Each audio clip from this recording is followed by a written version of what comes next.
अनुष्का, अंजलि और पूजा माता पिता मर चुके हैं। अकेली 3 बहनें हैं। गांव में कोई उन्हें काम नहीं देता, इसलिए तीनों बचपन से शिकार करके दिन बिताती हैं। इस कारण गांव वाले समय समय पर उन्हें तरह तरह की बातें सुनाने से चूकते नहीं। देखो तो देखो देखो देखो, आ गई तीनों। फिर कौन सा जानवर मार के लाई होंगी। अरे इनको सहा नहीं जाता। कितनी बार मुखिया जी से कहा है कि इनको गांव से निकाल दो, लेकिन मुखिया जी हैं कि हमारी कोई सुनते ही नहीं है। दैट तेरी की।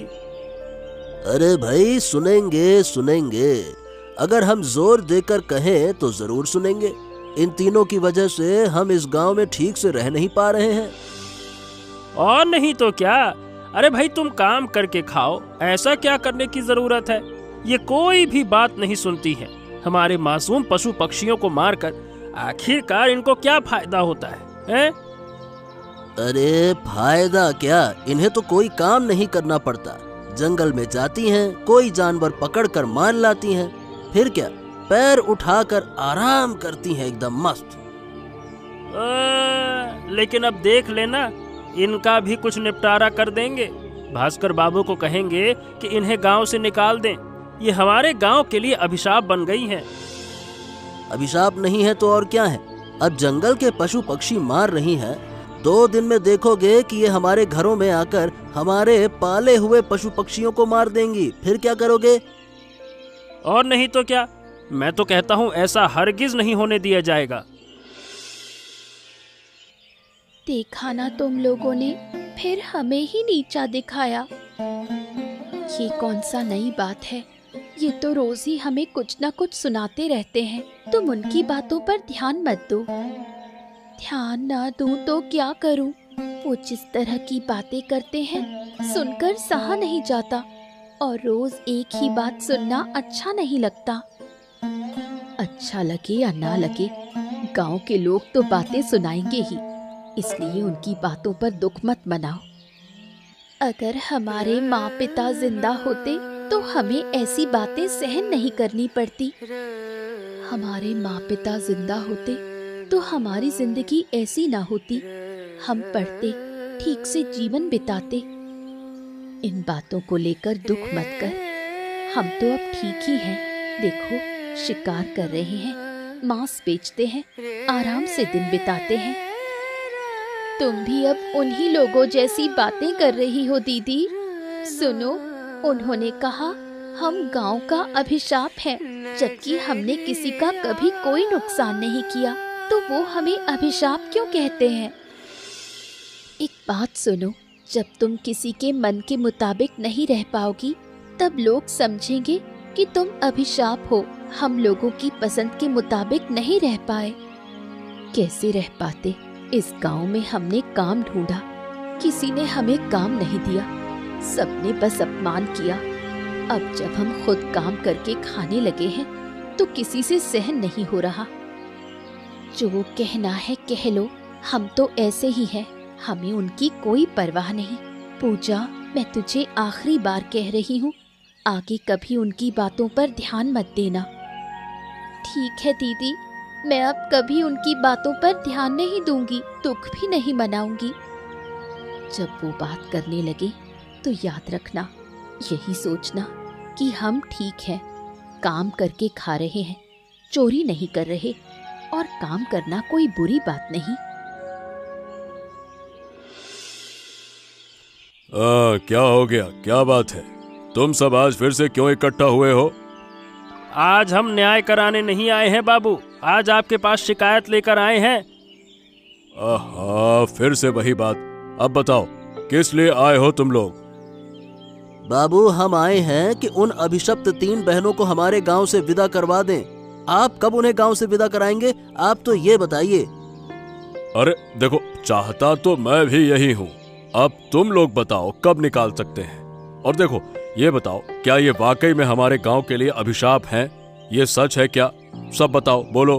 अरे क्या हुआ बूढ़ी, तुम क्यों चुप हो? कुछ कहो। मैं क्या बोलूं, आप सब तो बोल रहे हो। अच्छा, जब तुम लोगों ने मिलकर निर्णय ले ही लिया है तो यहाँ और क्या कुछ कहने की जरूरत है। गांव की भलाई के लिए जो निर्णय लोग लेंगे हम उसमें राजी हैं। चलो बढ़िया, अब जब सब राजी हैं तो कोई अच्छा दिन देखकर उन्हें गांव से निकालने की व्यवस्था कर ली जाएगी। पर इनकी चालबाजी को भूलना मत, समझ रहे हो ना? हैं? अरे ये क्या कह रहे हैं बाबू आप? हम ही तो आपके पास इन्हें गांव से निकालने की बात करने आए थे, हम भूलेंगे क्या? ठीक है, अब और कोई मांग नहीं। शिकायत हो तो मुझे बता दो, मैं सब कुछ मिलाकर देने की कोशिश करूंगा। आखिरकार उन तीनों बहनों के कष्ट से ये गांव मुक्त होगा। नहीं नहीं बाबू, नहीं नहीं, फिलहाल और कोई शिकायत या मांग नहीं है। अगर वो तीनों गांव नहीं छोड़ती हैं तो हम फिर से आपके शरण में आकर कहेंगे। ठीक है, अब तुम सब लोग वापस जाओ। ठीक है, जाओ। देखो देखो देखो, आज फिर चलिए मटकते मटकते काम पर। आज फिर कौन सा जानवर मार के लाई होंगी हैं? वही तो, ये भी क्या नई बात देखने की है? अरे ये तो रोज जाती हैं और रोज नए नए जानवर लाती हैं। तुम लोग हमेशा हमारे पीछे क्यों पड़े रहते हो? हमने तुम लोगों का क्या बिगाड़ा है? हमें अपना काम करने दो।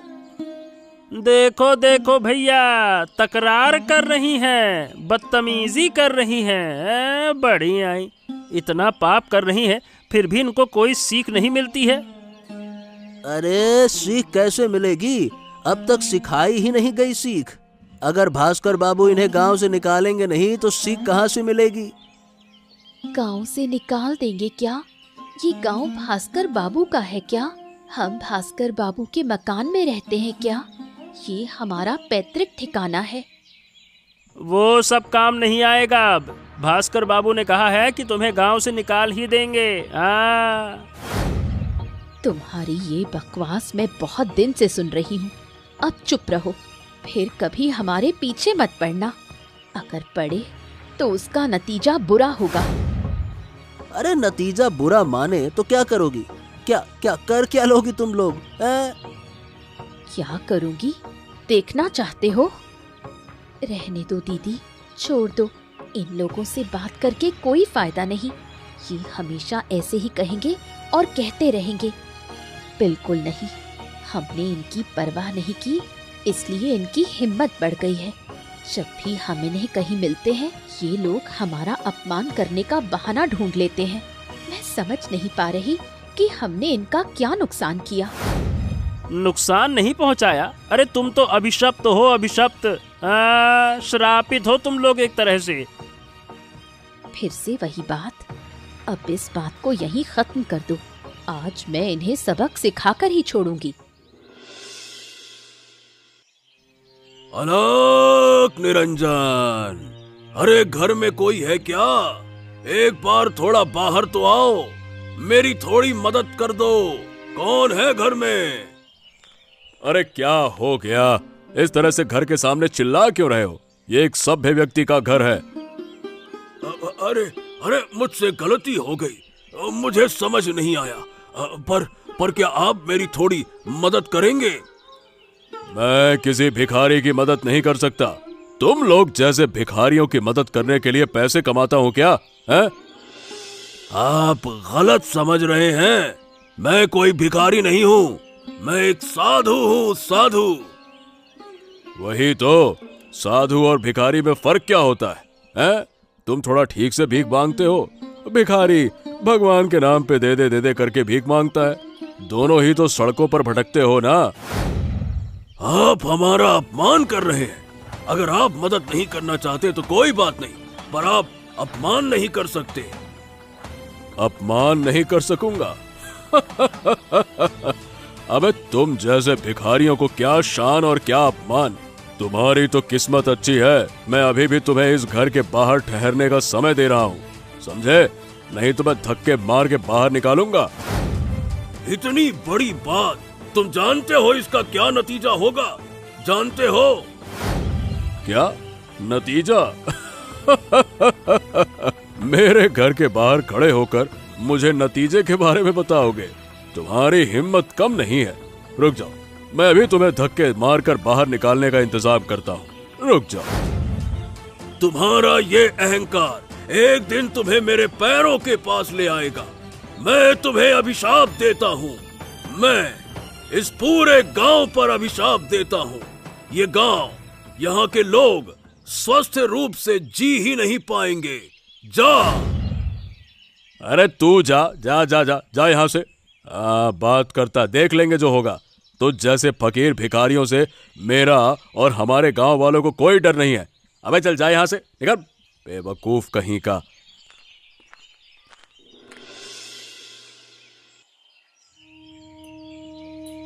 क्या हुआ बूढ़ी माँ, तुम यहाँ बैठी रो क्यों रही हो? क्या बात है?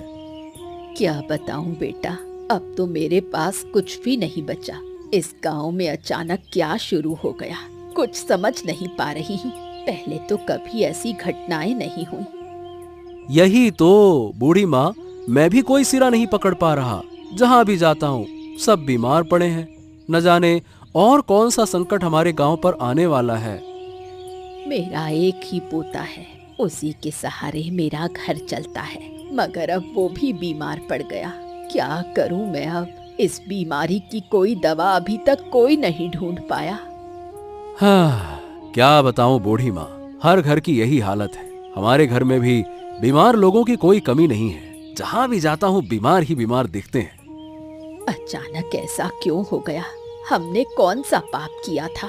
कौन कर रहा है ये सब हमारे गांव में? मुझे जितना लगता है बूढ़ी माँ, हमारे गांव पर किसी की बुरी नजर पड़ गई है। कोई श्रापित छाया इस गांव में घूम रही है, उसी के कारण लोग बीमार हो रहे हैं।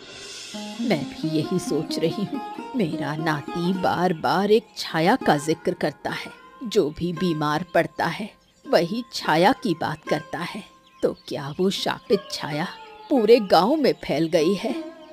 हाँ, मुझे भी वैसा ही लगता है। वरना जो बीमार पड़ रहे हैं वो सब उसी छाया की बात क्यों करते हैं? मामला बड़ा गंभीर है। ये छाया कौन है और कहां से आई? ये तो देखो मैं नहीं जानता बूढ़ी माँ, पर हाँ, तुम सावधान रहो। गलती से भी उस छाया के सामने मत आना, वरना तुम भी बीमार पड़ जाओगी। तब तुम्हें और तुम्हारी नातिन को देखने वाला कोई नहीं रहेगा। ठीक है बेटा, तुम लोग भी सावधान रहना और सबको चेतावनी देना।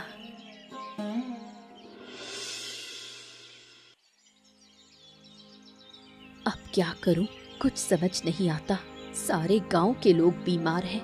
इस हाल में काम पर भी नहीं जा पा रही। बाहर निकलते ही अजीब सा डर लगता है।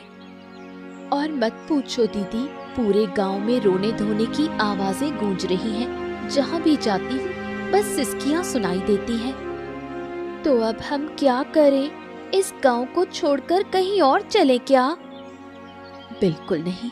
माँ बाप ने हमें ये शिक्षा नहीं दी कि डरकर भाग जाओ। हम संकट से भागने वाले नहीं, उसका सामना करने वाले हैं। पर इस संकट से मुकाबला कैसे करेंगे? हम किसी छाया से तो लड़ नहीं सकते। ऊपर से सबके पास बस एक कहानी है, कोई सबूत नहीं। सबूत हो या ना हो, बूढ़े से लेकर बच्चे तक सभी उसी छाया की बात कर रहे हैं। तो कुछ तो सच्चाई है इसमें। मुझे तो बहुत डर लग रहा है। अगर मैं उस छाया के सामने पड़ गई तो डर से ही मर जाऊंगी। ऐसे मत बोल पूजा, हम मरेंगे क्यों? हम तो इतने इतने जानवरों का शिकार करते हैं। मेरा कहना है हमें गांव वालों को बचाना होगा। हम उसी छाया का शिकार करेंगे। पर कैसे? तू पागल तो नहीं हो गई? दूसरों को बचाने के चक्कर में खुद बीमार पड़ जाएंगे। अगर ऐसा होता है तो होने दे। हर बार अपनी ही सोचते रहना ठीक नहीं। कभी कभी दूसरों के लिए भी जीना पड़ता है। लेकिन उन गांव वालों के लिए क्यों, जो हमारा मजाक उड़ाते हैं? वो जैसे हैं, हमें वैसा नहीं होना चाहिए। अगर हम भी वैसा करें तो हमारे और उनके बीच फर्क ही क्या रहेगा? मैं तेरी बात समझ गई दीदी। जो तू करेगी मैं तेरे साथ हूँ। और मैं भी पीछे नहीं रहूंगी, मैं भी तुम्हारे साथ हूँ। क्या बात है, तुम लोग फिर से मेरे घर पर आ गई? गांव में वैसे ही दुख फैला हुआ है, अब क्या तुम लोग नया तमाशा करना चाहते हो क्या? है? अरे गुस्सा ना करूं तो और क्या करूं? तुम लोग तो अपशगुनी हो, अपशगुनी। वैसे भी गांव में अभिशाप फैला है, ऊपर से तुम आ गई। छी छी छी छी छी। हम इसलिए आए हैं क्योंकि हम उस शापित छाया को खत्म करना चाहते हैं। क्या कहा? अरे इतने सारे पुरोहितों के साथ मिलकर मैं उस छाया को काबू नहीं कर सका और तुम लोग उसे मारने आई हो, वो भी औरतें होकर। औरत है तो क्या हुआ, हमारे शरीर में ताकत की कमी नहीं। आप अच्छी तरह जानते हैं हम जंगली जानवरों का शिकार करती हैं। आपसे कई गुना ताकत है हम में। अरे जाओ जाओ जाओ यहाँ से, मेरा सर मत खाओ। मेरे पास फालतू की बातों का समय नहीं है, समझे? हम तो आपकी चिंता करने आए थे, पर आप तो हमें अपमानित कर रहे हैं।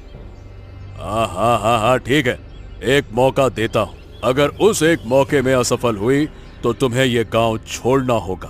बोलो, मंजूर है? हमें मंजूर है, बस एक मौका दीजिए और सारी व्यवस्था करवा दीजिए।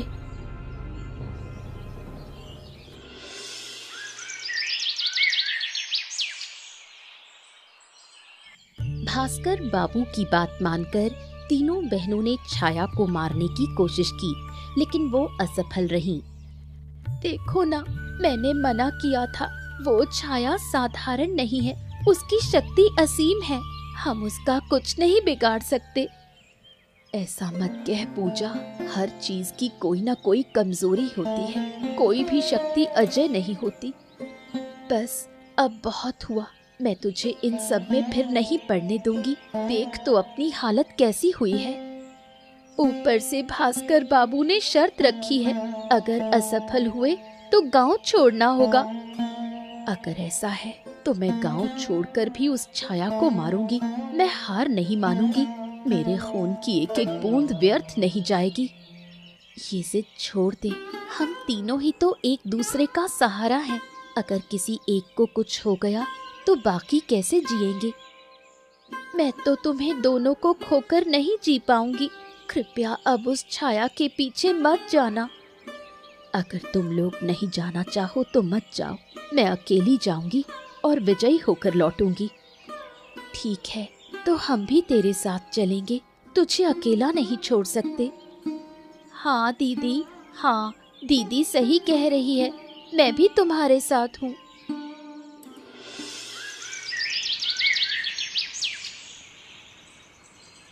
अरे कहाँ हो तुम लोग? अरे बाहर आओ, बाहर आओ।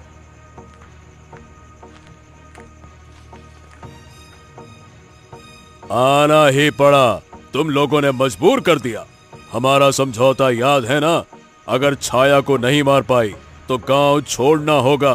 बताओ, कहाँ है तुम्हारी बड़ी बहन है? अरे वाह वाह वाह वाह वाह, बहुत बड़ी बड़ी बातें कर रही थी ना, अब कहाँ गई तेरी बहादुरी?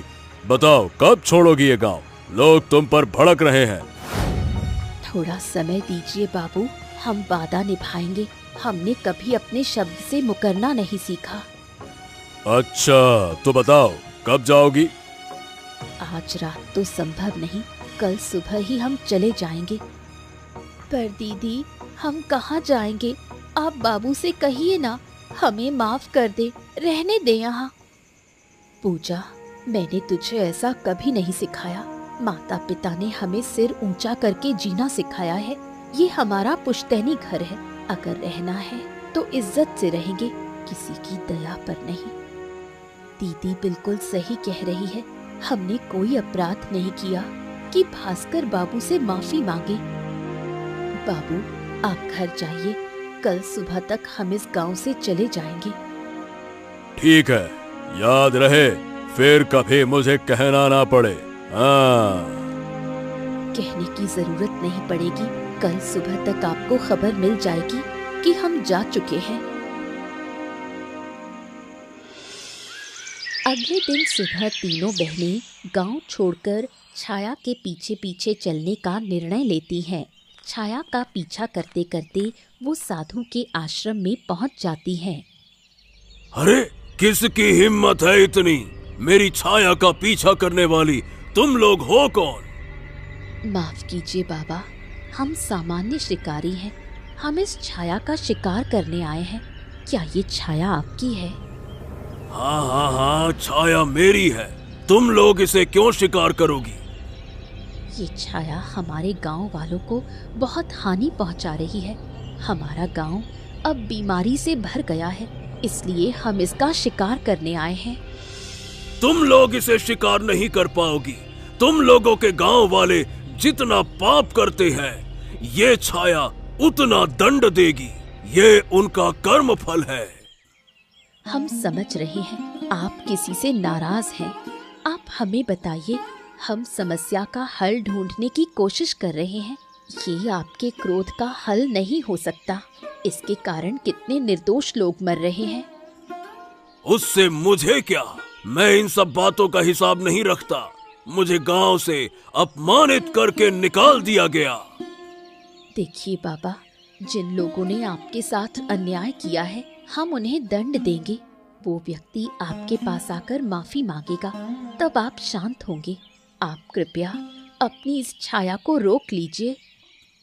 ठीक है, तुम लोग इतनी जिद कर रही हो तो ठीक है, मैं मान सकता हूँ, पर मेरी एक शर्त है। बताइए बाबा, आपकी शर्त क्या है? हम सभी शर्तें मानने को तैयार हैं। अगर तुम कर सको तो उस आदमी को लेकर आओ। वो जो तुम्हारे गांव का मुखिया है, उसे मेरे पास आकर माफी मांगनी होगी। नहीं तो मैं कभी भी इस छाया को नहीं बंद करूंगा। ठीक है, वैसा ही करेंगे। हम आपकी शर्त मानते हैं, आप भी हमारी शर्त मानिए। सुनो सब, ध्यान से सुनो। मैं यहाँ महत्वपूर्ण बात करने आई हूँ। अगर तुम मेरी बात सुनो तो तुम्हें लाभ होगा, नुकसान नहीं। इसलिए ध्यान से सुनो। क्या पागल हो गए क्या? आज वो दिन भी देखना पड़ेगा कि इन श्रापित 3 बहनों की बात हमें ध्यान से सुननी होगी। गजब है भाई। अरे तो समस्या कहाँ है? जो वो कहना चाहती हैं पहले सुन लिया जाए, फिर हम न्याय करेंगे ना कि हमें क्या करना है। बिना बोले ही तुम लोग ऐसा क्यों कह रहे हो हैं? बिल्कुल सही, पहले उनकी बात सुनी जानी चाहिए। तो बोलो, हम सब सुनने को तैयार हैं। हमने उस छाया का पीछा किया था। हम एक साधु के पास पहुंचे। उस साधु ने हमें बताया कि उसने जानबूझकर एक छाया हमारे गांव में छोड़ दी है, जिसकी वजह से गांव के सभी लोग बीमार पड़ रहे हैं। क्या? पर क्यों? साधु बाबा हमारे गांव वालों पर इतना क्रोधित क्यों हैं? क्रोधित क्यों हैं? हमारे मुखिया भास्कर बाबू ने साधु बाबा का अपमान किया था, इसलिए वो हम सब पर क्रोधित हैं। अब बताओ, तो अब उपाय क्या है? क्या हम कभी भी इस समस्या से मुक्ति नहीं पा सकेंगे? बताओ। बिल्कुल पाओगे। हमने बात की, अगर हम भास्कर बाबू को लेकर उनके पास जाएं और भास्कर बाबू साधु बाबा से माफी मांगे, तो साधु बाबा सभी को माफ कर देंगे। पर क्या साधु महाराज हमारी बात मानेंगे? अरे भाई, मानने से किसने रोका है? अगर ये बात सच है तो हमें मुखिया की सुननी चाहिए। हम उनके लिए फिर खतरा नहीं उठा सकते हैं। सही कहा ना मैंने? एक काम करते हैं, चलो सब मिलकर भास्कर बाबू के पास चलते हैं और विनती करते हैं। भास्कर बाबू हमारी विनती जरूर सुनेंगे। ठीक है, तो सब लोग मिलकर वही करते हैं। ठीक है। ओहो, क्या हो गया? तुम लोग फिर से सब मिलकर मेरे यहाँ पे आ गए। कुछ होता नहीं कि सब मिलकर मेरे यहाँ पे चले आते हो। मैंने तुम्हें कितनी बार कहा है कि मुझे ये सभी रीति रिवाज अच्छे नहीं लगते हैं। ये तो होना ही था। भास्कर बाबू, आपने जो किया उसके लिए आप माफी नहीं मांगेंगे तो ऐसा कैसे चलेगा? अरे क्या बोल रही हो तुम? मैं कुछ समझ नहीं पा रहा। समझ जाओगे। जब तुमने किसी का अपमान किया था, तब तुम्हारे दिमाग में कुछ नहीं था। तुमने एक साधु बाबा के बारे में बिना जाने उनका अपमान किया। अब वही साधु हमारे ऊपर क्रोधित हो गए और उन्होंने छाया हमारे गांव में छोड़ दी, और जिसकी वजह से पूरे गांव के लोग बीमार पड़ने लगे हैं। इसकी जड़ तुम हो। ये तुम्हारी गलती है। अरे तुम लोग फिर से गांव लौट आए। मैंने तुम्हें कहा था ना कि सुबह गांव छोड़कर चले जाओ। तुम लोग फिर से क्यों आ गए? हम गांव छोड़कर चले तो गए थे, पर ये नहीं कहा कि हम कभी भी गांव में नहीं लौटेंगे। हम गांव वालों की मदद करने आए हैं। क्या आप गांव वालों की मदद नहीं करना चाहते? अरे मैं क्या फिर से कहूँ? क्या करूँ मैं समझ नहीं आ रहा। ऐसा है भास्कर बाबू, मुखिया जी आपको हमारे साथ उस साधु महाराज के पास जाना होगा और उनसे माफी मांगनी होगी। अगर वो माफ कर दें तो गांव वाले मुक्त हो जाएंगे। ये क्या फालतू की बातें कर रहे हो? मैं नहीं जा सकता। और मैं क्यों जाऊंगा? मुझे इन सब बातों से कोई लेना देना नहीं है। अच्छा, अगर आप नहीं जाएंगे तो गांव वाले आपके साथ क्या करेंगे, ये सोच कर देख लो एक बार। इससे अच्छा है कि जो कह रहे हैं मान लो, नहीं तो कहीं कुछ ज्यादा बुरा ना हो जाए। देखिए, लोग आपको सम्मान देते हैं, उस सम्मान को मिट्टी में ना मिलाएं। गांव के प्यारे लोगों की जान बहुत कीमती है। अब ठीक है। अब तुम लोग इतनी जिद कर ही रहे हो तो चलो। और मैं भी गलती कर चुका हूँ। चलो ठीक है, मैं तैयार हूँ चलने के लिए। भास्कर बाबू गांव वालों के लिए साधु के पास माफी मांगने का निर्णय लेते हैं। इसलिए गांव वाले सब मिलकर भास्कर बाबू को लेकर साधु के पास पहुंचते हैं। बाबा, हम आ गए। जिसने आपका अपमान किया था उसे साथ लेकर आए हैं। वो आपसे माफी मांगना चाहता है। क्या हुआ भास्कर बाबू? क्या आप माफी नहीं मांग पा रहे हैं? फिर से यहाँ खड़े क्यों हैं? बोलिए बोलिए, बात करिए। अरे बोलिए भी, माफी मांगिए। साधु बाबा, मुझे माफ कर दीजिए। मैंने आपको पहचाने बिना अपमान कर दिया। मैं अब कभी ऐसा नहीं करूंगा। आप मुझे माफ कर दीजिए। पहचान नहीं पाना तो एक बहाना है। जब मैंने तुम्हें अपनी पहचान बताई तो तुमने क्या किया? इसका मतलब तुम्हारा व्यवहार गरीबों, भिखारियों के लिए अपमान करने वाला है। क्या ऐसा ही है? हाँ, वैसा ही है। मैं पहले अपमान करता था, पर अब मैं ऐसा किसी के साथ नहीं करूंगा। मैंने अपनी भूल समझ ली है। बाबा, हमने आपकी शर्त पूरी कर दी। अब आप हमारी बात रखिए। उस छाया को हमारे गांव से हटाइए। हमारे गांव के लोग बहुत बुरे हाल में हैं। तो ठीक है, मैं उस छाया को हटा देता हूँ, पर सावधान रहो, फिर कभी ऐसा ना हो कि ये घटना दोबारा घटे। दोबारा कभी नहीं होगा बाबा। मैं आपको वचन देता हूँ। मैं फिर कभी ऐसा काम नहीं करूँगा।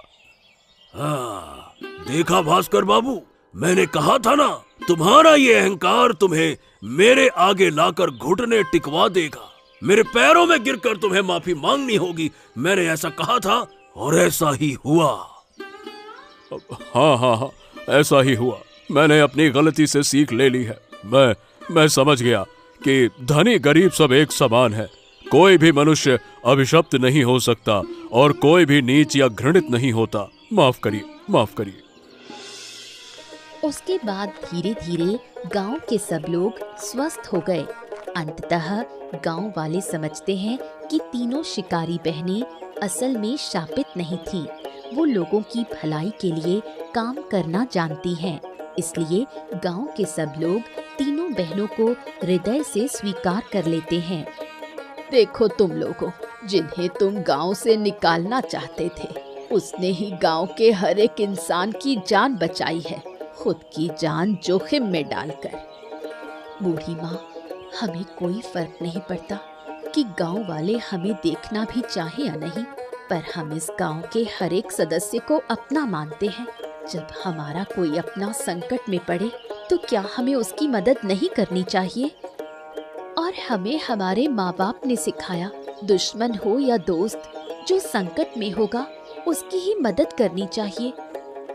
और हम बहुत शक्तिशाली हैं। हम खतरे से नहीं डरते। जब खतरा आएगा हम उसका सामना करना जानते हैं। ऐसा ही होना चाहिए। और अब से हमारे गांव पर जो भी संकट आएगा, हम सब मिलकर उसका सामना करेंगे। हाँ, बिल्कुल सही बात है। और तुम सब लोग भी अब मुझे माफ कर दो। मैंने गांव वालों को उनके कर्मों के आधार पर अभिशप्त कहा था। मैंने सोचा था कि वो जानवरों का शिकार करके पाप कर रहे हैं। बिना वजह जानवरों की हत्या करना पाप है, पर किसी आवश्यकता के लिए किया गया शिकार पाप नहीं है। और हम किसी भी जीव का शिकार नहीं करते जो अनावश्यक हो। जिसकी हमें जरूरत होती है वही ऊपर वाला पहले ही बता देता है। हाँ, अब हम सब समझ गए हैं। तुम लोग हमें माफ कर दो और आगे भी ऐसे ही हमारे रक्षक बने रहो। यदि आप ये मजेदार कहानी पसंद करते हैं तो हमारे चैनल को सब्सक्राइब करना ना भूलें। ठीक है, तो बताओ दोस्तों, इस कहानी में गांव वालों पर किसने हमला किया था?